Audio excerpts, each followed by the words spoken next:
one capitalist versus 20 socialists slash communists. And it went about as well as you would guess. Let's talk about that. Instead of focusing on winning arguments, we're teaching the basic fundamentals of sales and marketing and how we can use them to win in the world of politics, teaching you how to meet people where they're at on the issues they care about. Welcome to The Brian Nichols Show.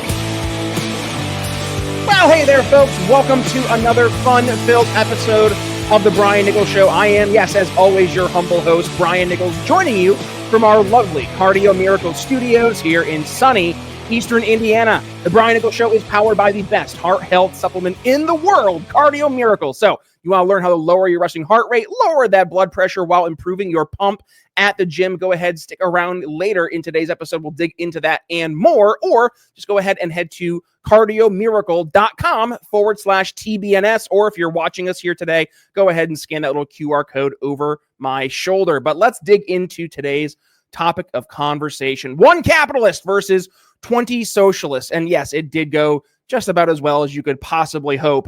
We had the great, I call him the great, Patrick Bet-David over from Valuetainment on the PBD podcast. He is one of my favorite political commentators. He's a businessman. He's a successful entrepreneur. He's an immigrant. And he lives by the values that we talk about many times here. I say many times, pretty much for over 1,000 episodes here on the show. And it's very eye-opening. This was over on Jubilee, where it was Patrick Bet-David sitting in the middle of a circle with 20 socialists and communists around ready to debate him at any turn. So let's go ahead and just dig through some of the best clips from today. I'm not going to do that myself, though. Joining me here once again is Connor Vasile. Connor, welcome back to the show. How you doing, buddy? Hi, Brian. Great to be back. Thanks for having me. Great to have you. By the way, before we get started, got to give you a shout out. Thank you for the copy of the brand new book, The State Knows Best. Folks, go ahead and please check out Connor's awesome brand new book. I'm about maybe like a third or so the way through, and it actually touches on some of the stuff we've talked about here in the past with Connor. But Connor, talk to us. What's been going on in your world since you were last on the show? Well, once again, thanks for having me. And yeah, a lot of crazy stuff on the news. We see in Canada now, they're banning people from going hiking in their own woods. So that's always fun, all in the name of safety, right? We're seeing strides in the New York City mayoral race with Mr. Zandani over there. They're trying to, coax people into light or hard socialism, whichever way you want to paint it. So we're seeing a lot of crazy things going around in America these days. But hey, is that anything new? Is that anything new? Probably not. It seems like since 2016, that's just every day, Connor. It feels like, at least. And by the way, speaking of that, we are having conversations that have really started around that time frame that are conversations I would traditionally say weren't really mainstream, but now they are. And we're seeing this because the sides, each side of the aisle has really started to go more into it's kind of like the extremes, I guess. You have on the left side of the aisle, the socialist communist mentality is really, really rearing its ugly head, and not just doing that, but having a lot of success in the court of public opinion. On the other side, a lot of folks are embracing more of the populist, traditional approach to American governance from a capitalist perspective as well. And I thought for today's conversation, Connor, I mean, what better way to showcase this than, as I mentioned earlier in my intro, Patrick Bet-David over on Jubilee. It was the 20 versus 1 round table where you have literally one guy sitting in the middle of a big circle. And in this case, it was 20 communists and socialists. And there was 4 topics that Patrick Bet-David was going through and addressing. And you basically have each person can come up and debate Patrick Bet-David in this.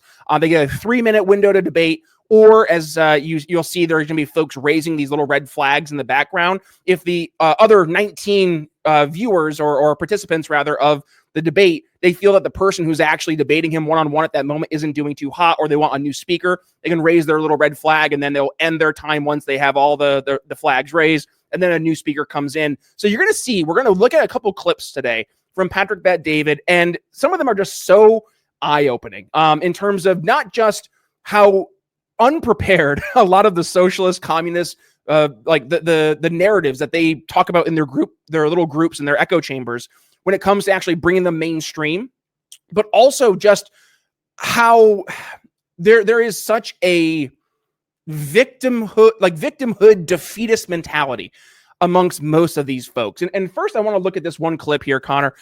We were talking about this before we hit record. There's this one clip where this guy's saying to Patrick Bet David, listen, it's impossible for some of the folks out there to actually get ahead in the world unless you're a 6'4" white guy. I just want to go ahead and check this out because it is very, very eye-opening to the mentality of a lot of the folks that Patrick Bet David went ahead and debated here in this show. So let's go ahead and take a listen to this really quick.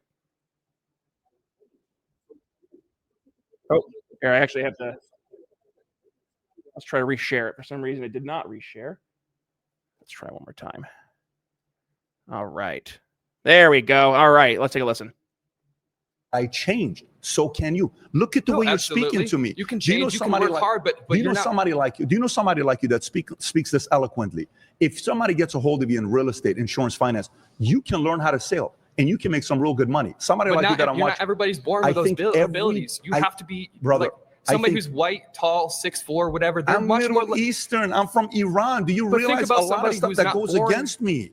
Okay, but many people have no choice to but that's an excuse language to be making. That's I change. So right there, the excuse language, Connor. Let's dig into this first, because this I think is important to first focus on because it kind of sets the stage here of the mentality of folks who harbor these socialist, communist ideals. What was your feedback when you first heard this this gentleman here telling Patrick Bet David, for folks playing along in the home game, by the way, an Iranian-born, quite obviously browner skin individual, being told that he could only be successful if he is a 6'4" white man. And by the way, for folks playing on the home game, PBD is a multi-millionaire many times over. So I don't know if that mentality actually holds true when push comes to shove, Connor. But what was your feedback?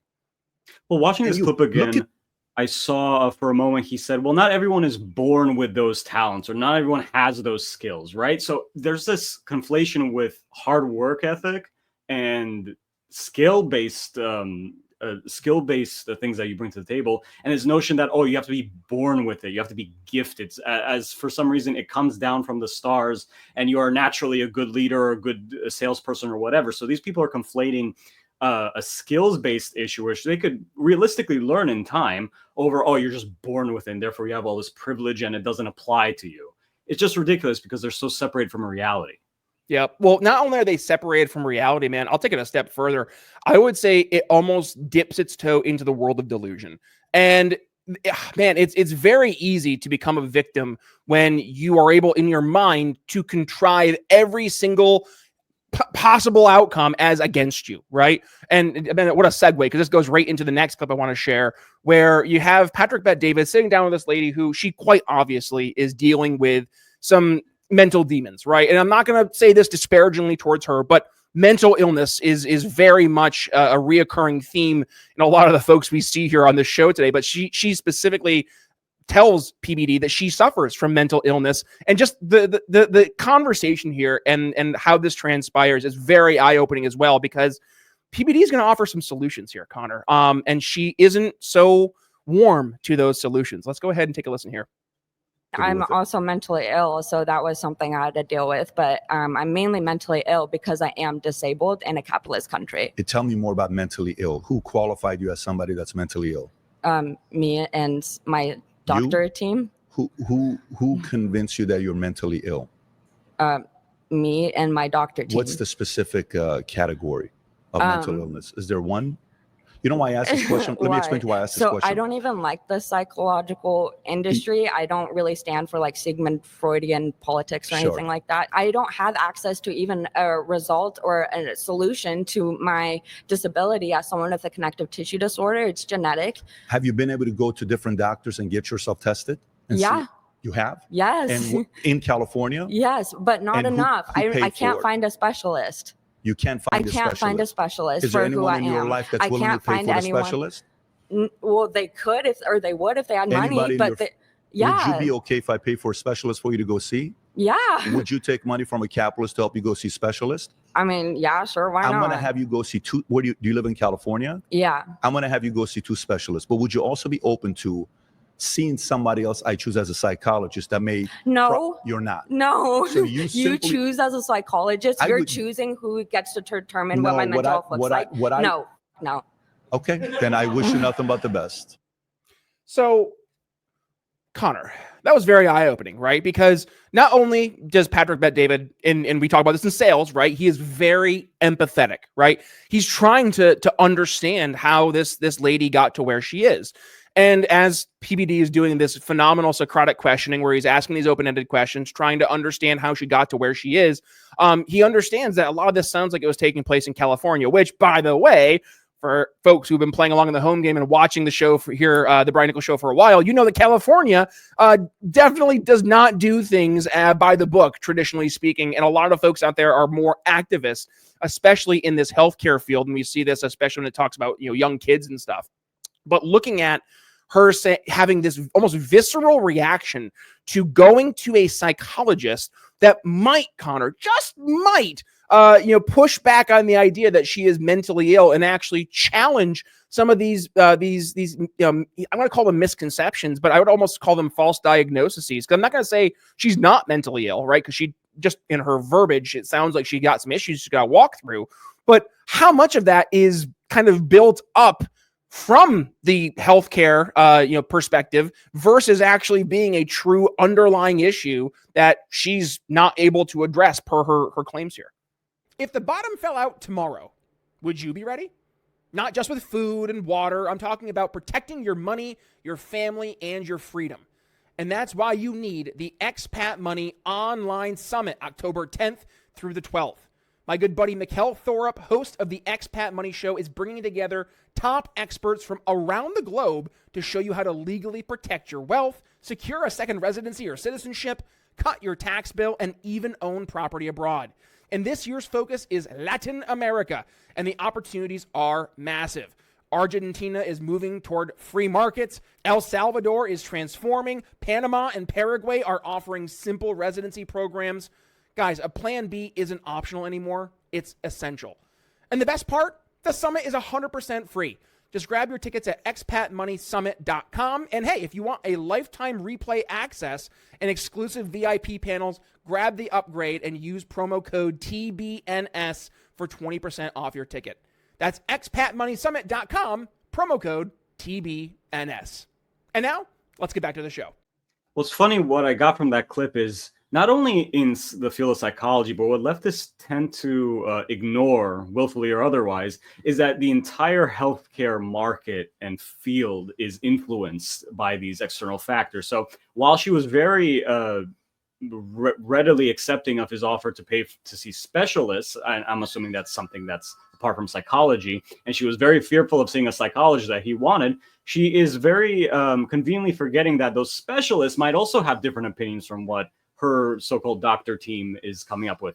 Now, that isn't saying that her team isn't being accurate or isn't being truthful, but it just goes to show how there's this inherent bias in what she's assuming her actually needed help is. And what a lot of people forget is that healthcare in general, and let's bring it back to the theme of capitalism versus socialism. They think that capitalism is so harmful in the sense that it's preventing her from getting the care that she needs. But that's the entire medical field, because they're getting kickbacks from insurance, Medicare, from the government, etc. It's not only psychology, but they're politicizing it to the extent that they think, oh, that's the only area that's affected. What I can totally depend upon my own doctor's diagnosis or my self-diagnosis, because that's so dependable, right? Yeah, no, for real. And by the way, just the idea, going back to uncovering real solutions here, Connor, right? When you look at folks like this lady here, she obviously approaches it with this victimhood mentality that it's the system versus her and people like her, right?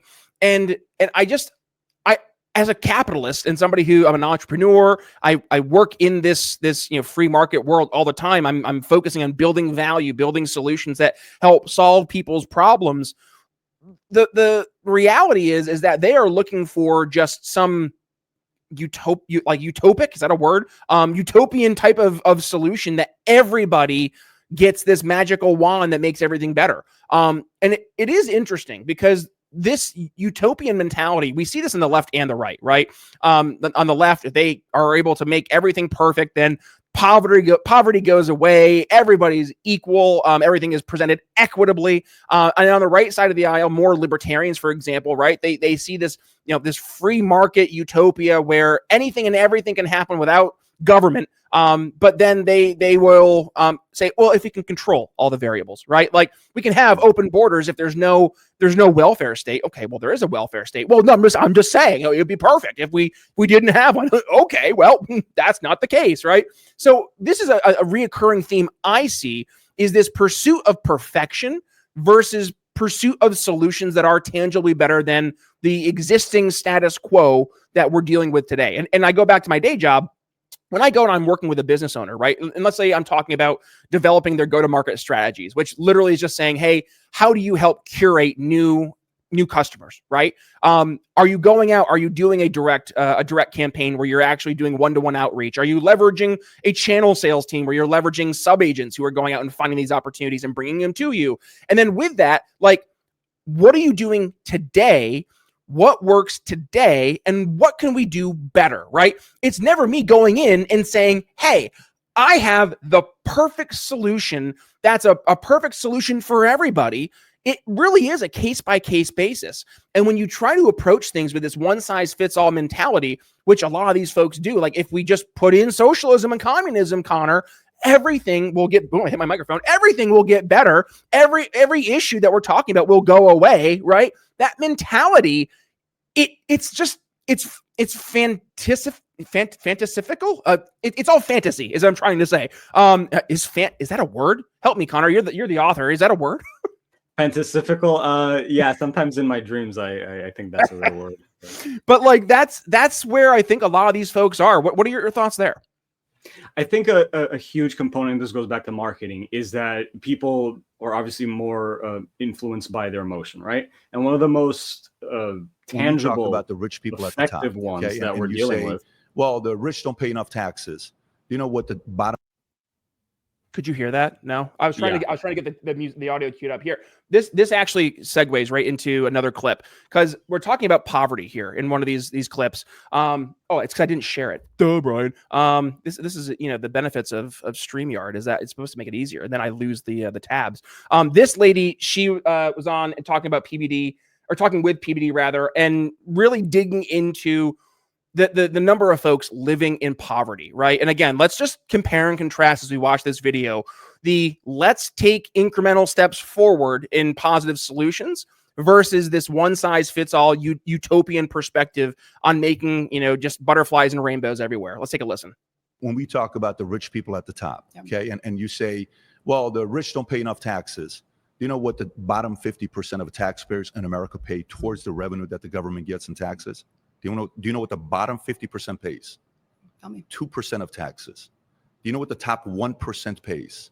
There's been several years. Do you know what the top 1%? Nothing. Do you know? They've been nothing. No, in their hang on a federal second. taxes. This is from the IRS. I'm not writing a blog from Huffington Post. This is not Daily Beast. I'm telling you the story. The top 1% pays 42%. I'll say this: the top 1% is about to pay a lot less in taxes because of the provision that just went into Trump's, your guys' big beautiful bill. Yeah.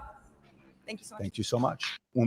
So when you see this, Connor, right, this kind of goes back to this mentality that it's going to be perfect, right? And this idea of equity and like everybody being able to give everything in an equal standpoint, right?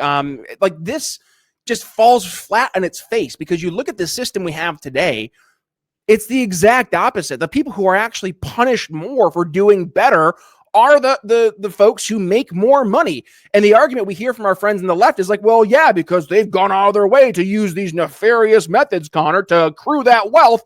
Well, that's how we make it equitable, by taking away from them and giving to the folks who have not. But it's like, okay, well, the folks who have not, now they're going to have.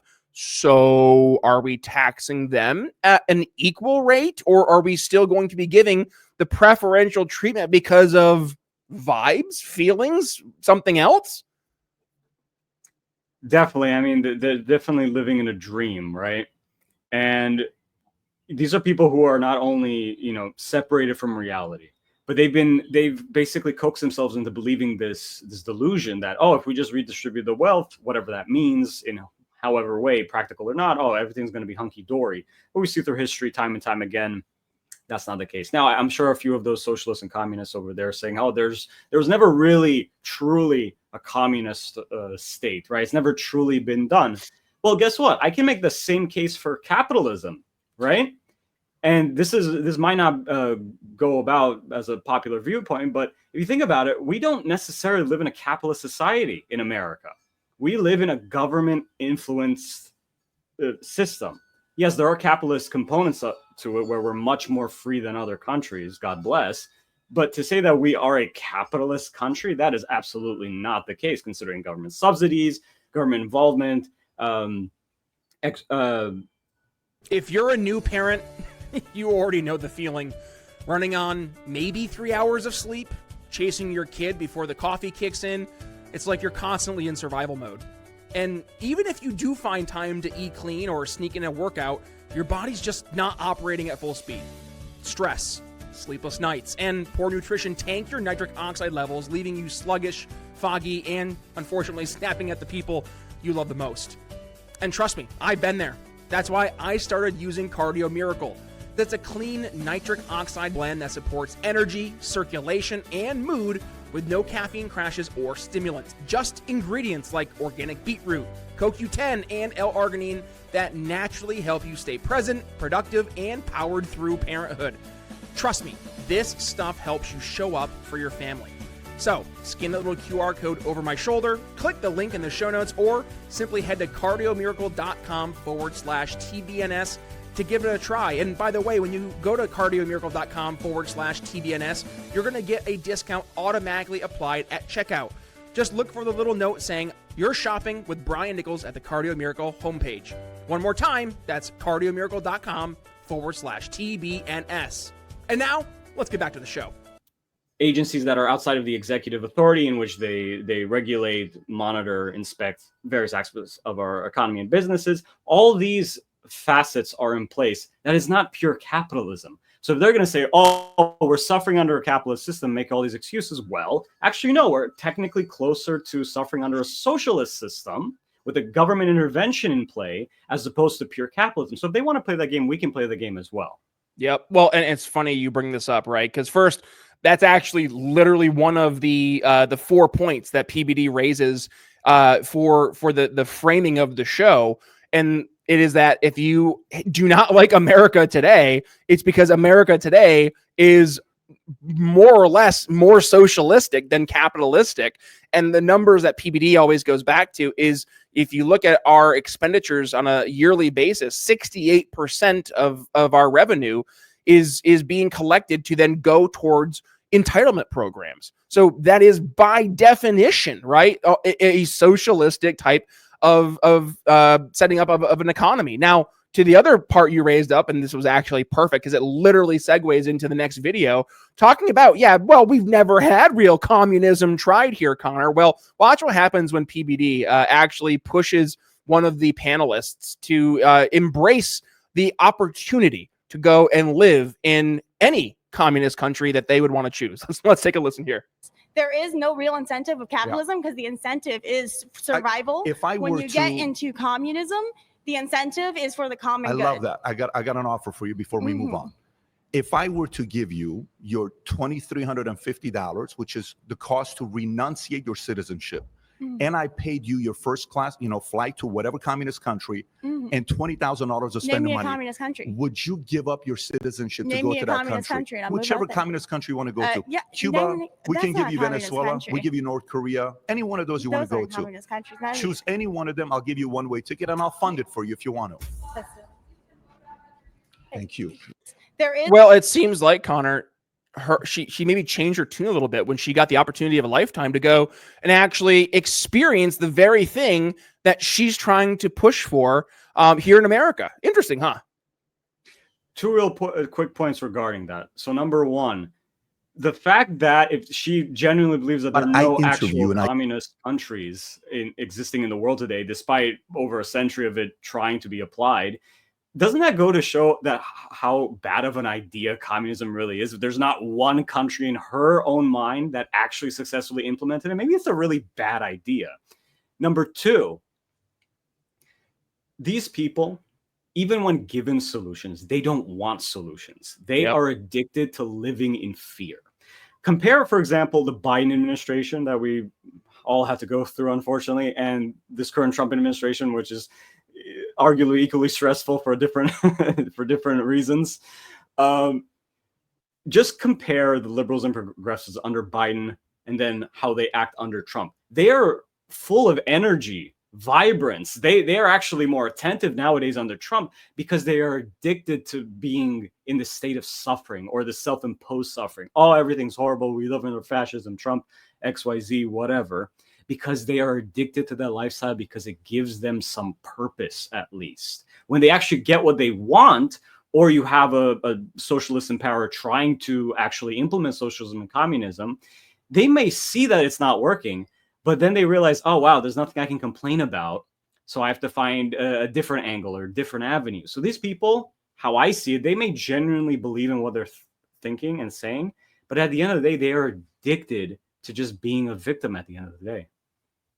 So let's look at this one clip. Now, this one's a little bit longer, and this one was from a lady who was very combative. It's a longer clip. It's about 4 minutes, and we might stop in between the clip to add some color commentary. I'm not sure yet, but I might just go ahead and air it just so we can go ahead and listen to the entirety of it. But this is, by the way, a masterclass of how not to conduct yourself during a debate. And I just want to compare and contrast not just this, approach that PBD takes here, but going back to this victimhood mentality, this idea, as you just outlined, where instead of looking for solutions, we're looking for excuses, right? Why things can't be, the better solution, why we need to pursue perfection, and that these different solutions are always going to have some type of red flag, pun intended, with the framing of the show for Jubilee. But let's just go ahead and take a listen to this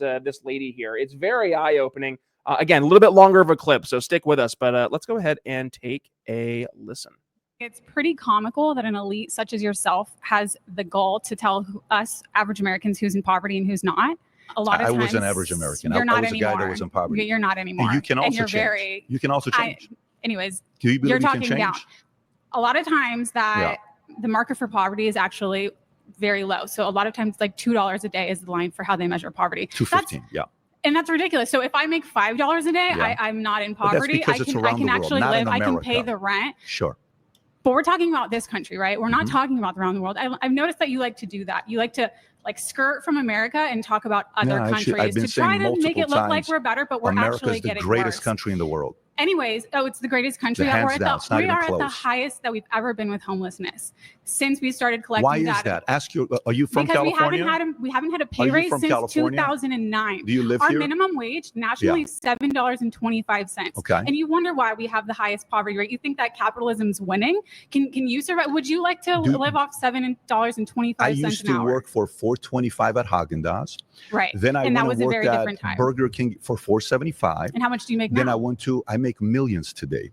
Then right, I and that's why you like capitalism, because we're not all making that. And that's my point. A millionaire is critiquing the people in poverty and saying you should work harder. You should work. You can be lean. We can't all be it. My hope is that you believe you can change and improve. That you believe you can upgrade yourself. That's my belief. You know what? That's what rich people like you want to keep telling us. You can be just like me. Do you want to be like me? If you work hard enough, I'm not saying that. It's not very realistic. It's actually, you wouldn't be able to be like me because you wouldn't work that hard. Would you work that hard? I'm not going to tell you. And by the way, Connor, I do want to just add some commentary before we continue.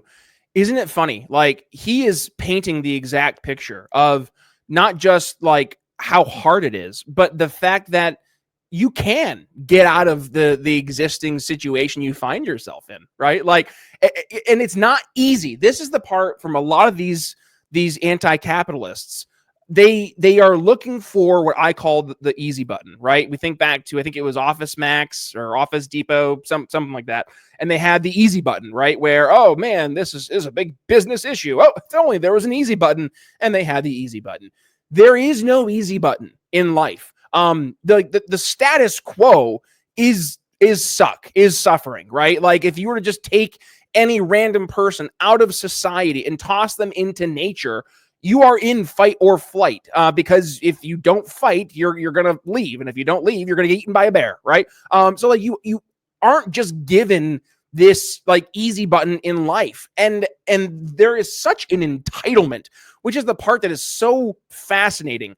Of when you look at the poor people, she's saying, aren't they owed something? It's like, no, you're not just owed something by the nature of your starting off point. Like PBD, he didn't grow up in a wealthy family. He started out at the bottom of the ladder, and his hard work, his effort is what actually led to his success.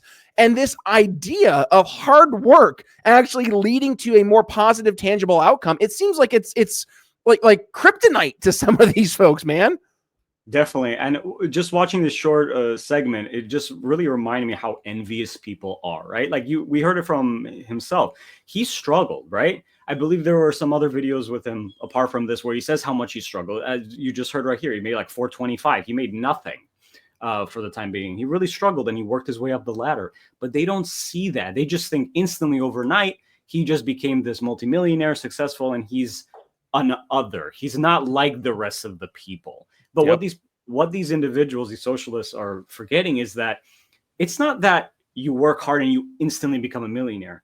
They're different rungs of the ladder. Okay, you start off working class, you become middle class, maybe upper class, and there are various variances to this entire ordeal. That doesn't mean you're going to become a multimillionaire like him. It's very hard work to do so, but you can still get yourself to a position which improves your overall life and those around you. And I think these people are really struggling with the fact that life is uncomfortable. Yep. Life entails hardship. And if you are just living your life in this mindset of, oh, everything, I deserve everything. I'm entitled to every little thing because they have it and I don't, therefore I covet it.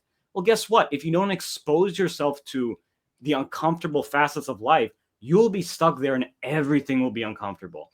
Listen, I admire this man 100%, right?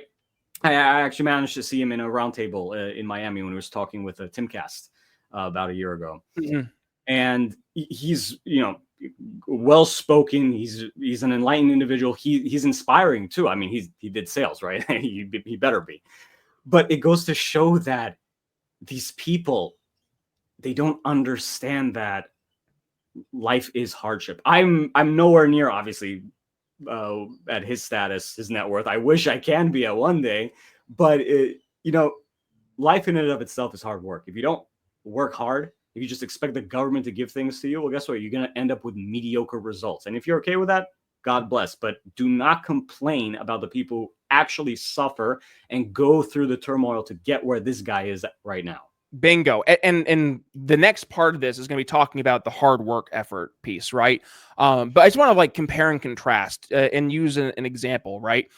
You have two different families, and we're going to put both of these families up in my home state of New York in the Adirondack Mountains. For folks who are not familiar with the climate in upstate New York in the winter, it gets cold. It gets very cold, like in the negative 30, negative 40 range, tons of snow, lake effect snow, mind you. So you got to make sure you're prepared for winter. Let's take one family. This one family goes out of their way starting in, let's say, the first thaw of the year, or we'll say end of March, early April. And they start going out of their way to prepare for a grueling winter. Because you never know, winter could start end of October, beginning of November. You got to be ready, right? So they're going out, they're planting the fields. They're going out, they're taking down some trees so they have firewood throughout the winter. They're doing all the things that you need to do to be successful to survive a long-term winter. Versus the other family who they move out there, they really have never had to work that hard before, so they don't really know what goes into living living in the middle of the woods in the winter in northern New York. They don't really go out and get much firewood. Maybe they'll pick some berries because it's easy. It's just it's right in the backyard. Maybe some apple trees are out there. And then end of October, they get the first cold, right? And the family that didn't put in the effort, they're like, we don't have that much firewood to heat our house. And the other family, they're nice and toasty. They have an entire barn full of firewood. It's dried out. It's ready to roll for the winter. Well, that other family's like, well, we're suffering. We're gonna die this winter because it's so cold. They have way more wood than they would possibly need. Why don't they just give us some?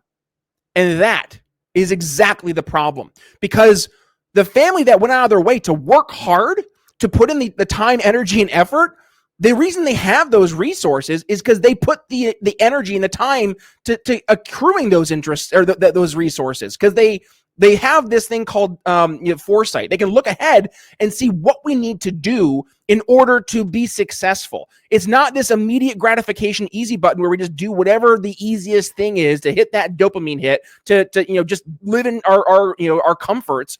We are doing the hard thing today, so it's not a hard thing in the future or even a worse outcome in the future. And this I'll shut up after this, right? But this goes into, I think, a lot of this mentality on the left, these anti-capitalists, these socialists, these communists, they see what other people have been able to do. And there is an envy, which, by the way, is one of the 7 deadly sins. There is an envy towards the people who have what they don't have. And they have to, in their mind, say the reason that this person has something that I don't have is because they did something uncouth. They did something dirty or underhanded to accumulate their wealth or the wood for the winter. They were shady in their business dealings. They were taking advantage of the poor people or the disenfranchised, when the reality is they just did the hard work. So I'm going to shut up. Let's go ahead and finish this clip here and just listen to the hard work piece, because it is very eye-opening. I'm just going to go back. If you're a business owner, do you ever open your phone bill and feel like you need a decoder ring? Regulatory recovery fee, support access surcharges, platform licensing. Half the stuff on there is just made up jargon for we felt like charging you more, and here it is. And don't worry, other folks are over it too. And that's why I am recommending you Level 365. They're upfront, no hidden fees, no surprise line items, no gains. You pay what you agreed to, period. And if you need help, a real human answers the phone. Clean pricing, real support. It shouldn't be revolutionary, but here we are.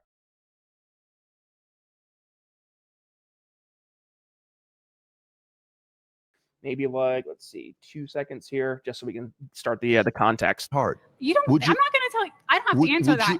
If you don't I don't choose have to measure my I don't have to measure my work ethic to be worthy. You don't have to. Then you can't be upset for others who do so.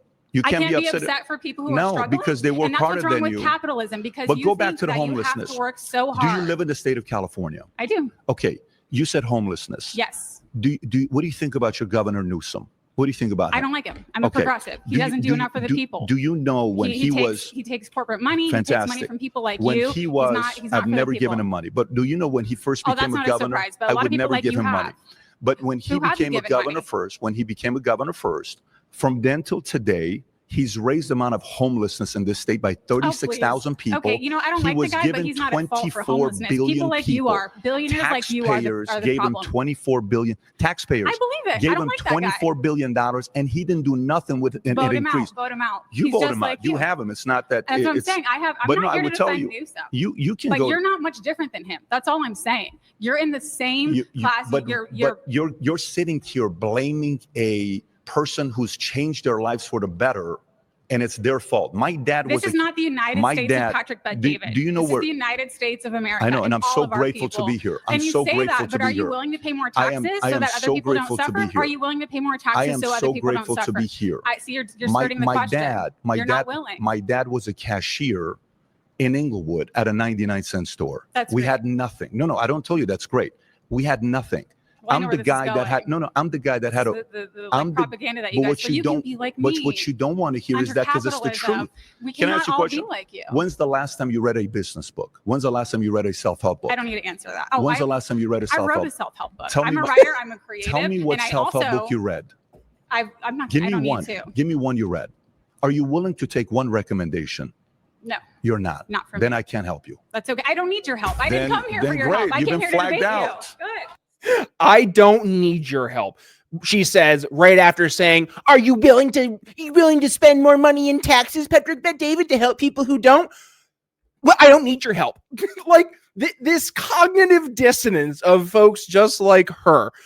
It does just speak to, again, why there is such a chasm between what I would say are the common sense folks who are out there and just this hive mind, just egotistical, self-centered perspective of folks on the left who, in that same energy, try to promote themselves as the most caring, the most equitable, the most thoughtful individuals out there by taking the money and resources from people who have accumulated it that they did nothing to accomplish, the communists, and then distribute it to those who have not. It is so eye-opening to see how dangerous some of these folks actually are, Connor. This PBD segment really shows how you can't debate these people. You cannot have a civil conversation with socialists or these progressives who think that, oh, they are entitled to every single little thing. And I would like to take a moment to take note of how she addressed him, right? He opened himself up and said, oh, well, my father was a cashier. We struggled. My family struggled. And I built myself up. And she said, well, good for you, but you're rich now. So once you leave that bracket, once you leave the victimhood group, whatever they like to prescribe to you, all of a sudden you're no longer respectable. You're the other being. Exactly, you're other. This just goes back to identity politics. So the only way forward is honestly not to waste time with these discussions or these attempts at civil debates, and just do it. Go to people with like-minded, common sense values who actually want to support themselves and support other people, right? The idea of capitalism being a free-for-all, a selfish venture into the unknown just to accumulate more money is completely ridiculous. That's a straw man. Capitalism and helping others in your community or your family or your friends, those go hand in hand, right? Why did he want to become a rich person? Or not even just a rich person, a successful businessman? Well, to support himself and his family, right? Oh, that is completely not the antithesis of selfishness, right? It's not like the big money bucks with the top hats on Wall Street anymore. So in order to combat these horrible narratives that are just self-serving, they're not really benefiting anyone, much less those homeless people that Gavin Newsom and other Democratic governors willfully ignore, but only clean up when Xi Jinping or whomever else is coming to visit. Instead of wasting time with them, we should actually be promoting each other and supporting each other in pulling ourselves up, promoting our businesses, promoting whatever talks we have, if we're salespeople or we're authors or etc., whatever it may be, and actually create communities of wealth and trust, as opposed to just trying to fight with communists all day who know nothing besides Hegel and Kant and Marx. Well, and like let's go back to my two families in the woods, right? The family who didn't get the firewood, they somehow lived through that winter, right? And they're like, man, we got to do something different here this coming year. And the other family, they're like, we did a good job getting the wood, but man, it was exhausting because we're getting older. It's an older family, and they're like, maybe we could do something to create value in other areas, and then we could outsource the wood collection, right? So let's say that family who got all the wood the year before, they're prepared. They realize that they are really, really, really good at helping plant food up in the Adirondacks. So we figured it out. We have the secret sauce. We know exactly how to get a garden to not just be, a good garden, but give you enough food that's going to last you the entire winter. So they go out and they find other families who are up there and they start showing them how to do this, right? And in return, those other families are either going to go out and cut wood for them, or they'll give them some of the wood that they've accumulated, versus the other family that didn't have any wood the prior year.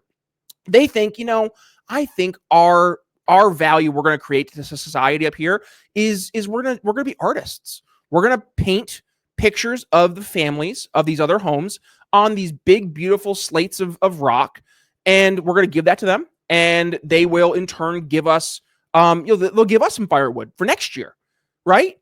And then they go out and they find out that all the other folks that they're trying to reach out to create value, they're like, thanks, but no thanks. We actually we already spent our firewood on the other family because they were teaching us how to grow food in a garden.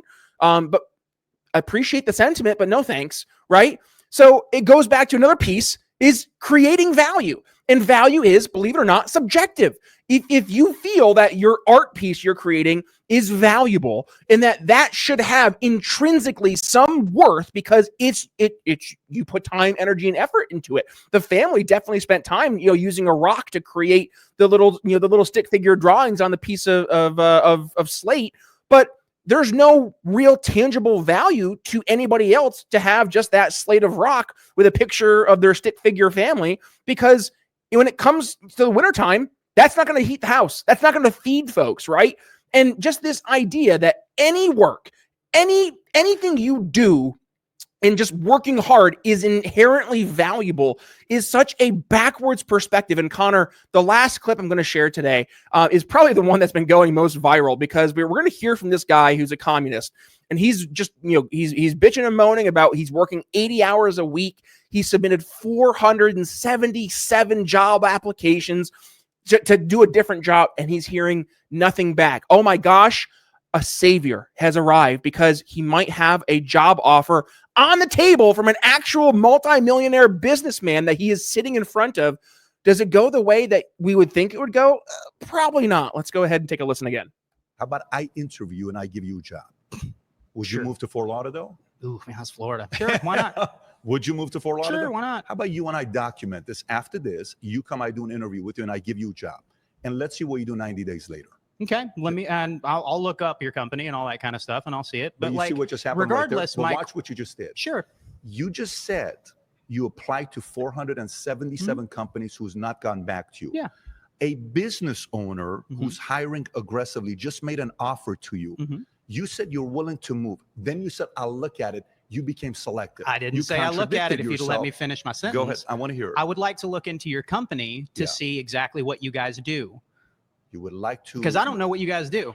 Okay. So as far as I'm concerned, I may be wasting my time going. If you guys are a finance company, if you guys are a bank or something like that, I don't have the certifications. I don't have the degrees.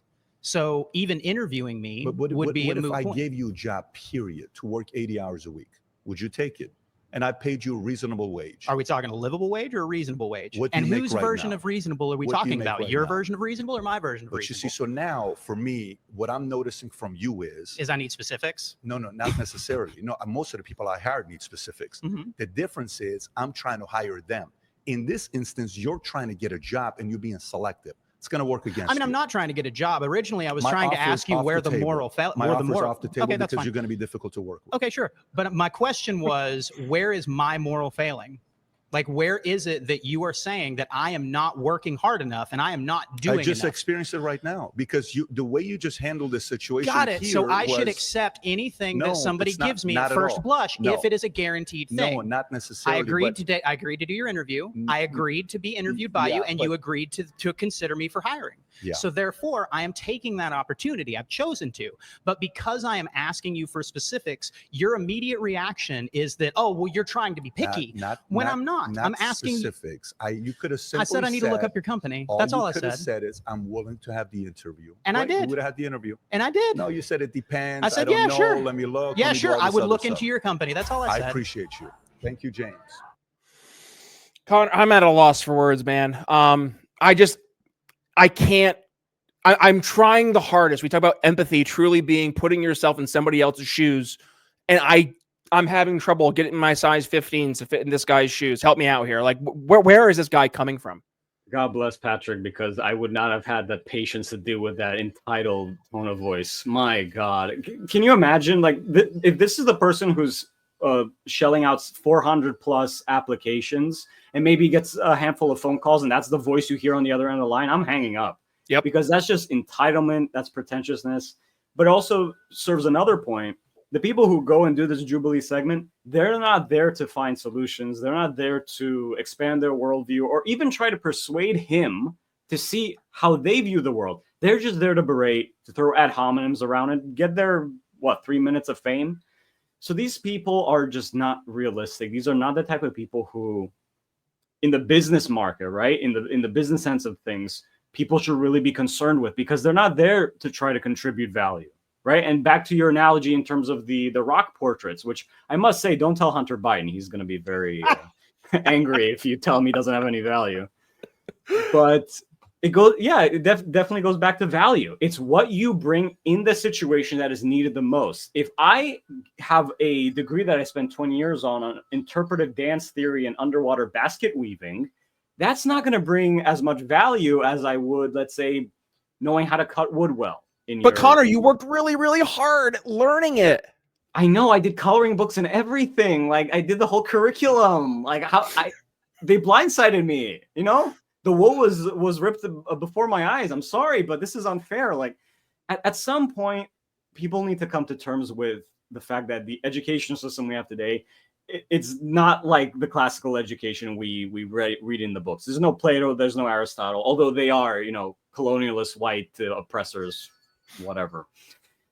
Education today is basically just babysitting or like childcare for adults or young adults, where they shell out, or more commonly, their parents shell out tens of thousands, hundreds of thousands of dollars just to get what? A waste of time, right? People need to understand that in today's day and age, value is derived from what is needed in the economy right now. And right now, VOTEC, like vocational jobs, are booming. You know, we need the plumbers, we need the electricians, we need all these people who actually serve these important facets in our society. We don't need more PhDs in English literature. Which, by the way, which is hilarious, because not even 5-10 years ago, what were the white collar folks telling those blue collar folks as jobs were seemingly getting wiped away? Learn to code. Learn to code. And then AI said, hold my beer. Exactly. And that goes back to the point where you could genuinely work hard. You could have become a coder. You could have become, let's say, a lawyer or a doctor, whatever. But let's say another segment of the market comes in to effectively replace that, as we've seen with AI. That doesn't mean you're entitled now to something as a result therein, right? Yes, you worked hard. Yes, you put everything you can into it, and that should be applauded. That should be recognized. But to say afterwards that you deserve something because of that, well, too bad. I'm sorry. Life is tough for all of us, right? At the end of the day, we can complain, but the only one who can pull ourselves out of this problem to any degree is ourselves. Yep. Connor, I watched the entirety of that Jubilee episode, which, by the way, the actual show itself is called Surrounded, which makes sense. I watched that whole episode, and it made me, I'm not going to say black-pilled, because that's not the right term, but kind of borderline black-pilled, I guess. Like, I'm watching it, I'm thinking, I know that these 20 anti-capitalist, socialist, communist folks, they unfortunately represent a significant portion of our voter base here in America. And that is concerning, because it does speak to the fact that there is a sentiment in America of entitlement that it's really transcended from like the ivory towers of academia, right? Where we were told for generations that, all these little lefty loonies, when they're in college, they're going to go off to real life, and they're going to straighten out real quick, because real life will slap you in the face good and hard. And what we're finding is it's actually the opposite. What's happened is that these little goofballs have gone off into real life, and now they're getting more or less paid to be professional activists, right? They're being funded by these big left-wing conglomerates to go and protest, or, we start to peel back the layers of the USAID, and you're finding that a lot of these so-called like cause organizations were actually nothing more than funneled funding from these bureaucratic deep state organizations that really responded to nobody. They had no oversight until Elon Musk and Doge started to peel back all the different layers of the onion there. So, like, I say all that, it made me frustrated knowing that there's a lot of folks who are in this school of thought, but at the same point in time, seeing someone like PBD so effectively slap down the arguments that were raised up on that show, and the fact that it does speak to when push comes to shove, our ideas not only will win in the court of public opinion, they will win in real life. The danger is when we're fighting against this mentality of entitlement, of equitability, of taking from the haves to give to the have-nots, right? Because all it takes in our democratic system is 50+1% of the populace to vote a certain way, to start enacting certain policies that doesn't matter how correct we are in terms of our outcomes from our perspectives. When the government is now going to be putting their thumb on the scale to decide who are going to be the winners and losers, man, oh man, like that is a ginormous red flag in the truest of the term. Because when you look at where we are today and where we could head, if we're already around 70% socialist in terms of our actual expenditures on a yearly basis, but again, almost 70% going directly to entitlement programs, like, it's not that far away from being able to continue to push. And I mean, we go back to the income tax, man. Income tax was brought to us as a constitutional amendment with certain like understanding that it was only going to impact the top percentage of temporary. And it was going to be temporary. That's right. Top percentage of income earners, and it was temporary. And now it is just like any other government program or policy, it is not temporary. It's the most entrenched thing we have. And now we're spending upwards of 50% of our income to the government. And it's just, it is so transparently obvious how we have to fight back, and not just in the court of public opinion, but we have to just actually go out and build better solutions, build better systems, because at the end of the day, that's what matters, right? It's not trying to your point, convince the left that they're wrong. And actually PBD says this. He's like, listen, I know 40% of the folks who are listening to the podcast today, they're going to agree with me. 40% who are listening, they might agree with you. There's 20% though who are like, think PBD was right? And that's the folks that we really need to show the value of a capitalist system to, not in our words, but in our actions. So that's my final thoughts for today, Connor. Bring us home. What do you want the audience to take away from this PBD sitting down with 20 anti-capitalists over at Surrounded on Jubilee? And I guess, any final words for the audience?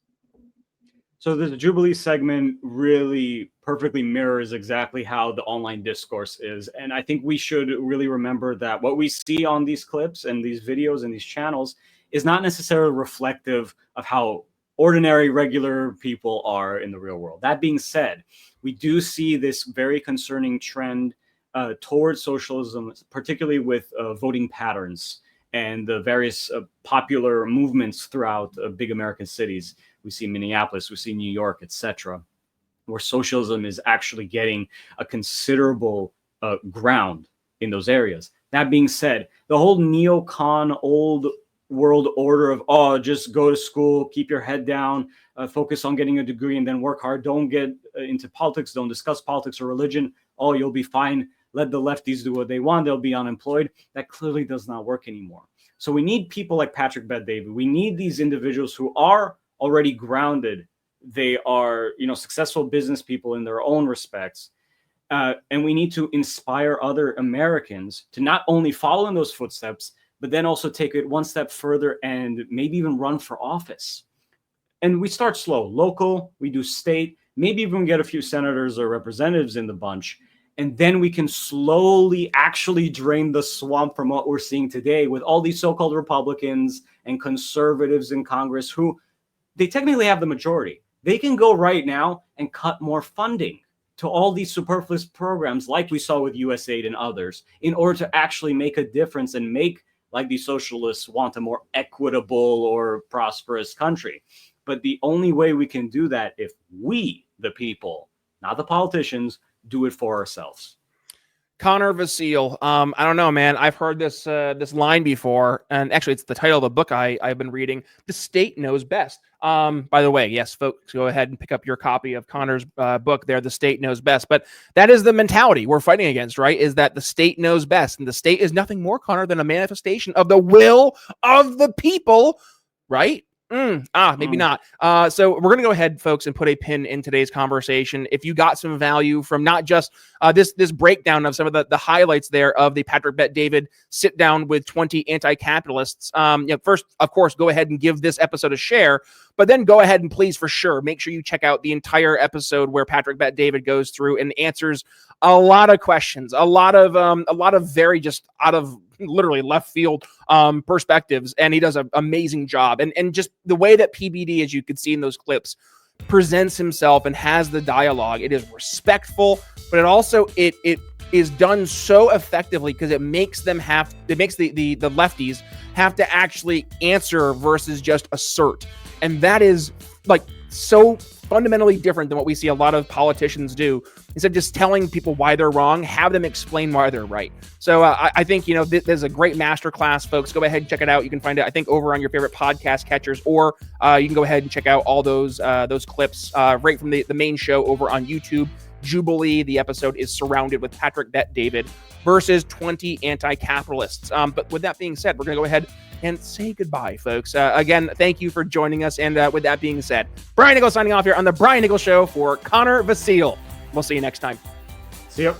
Thanks for listening to The Brian Nichols Show. Find more episodes at briannicholsshow.com.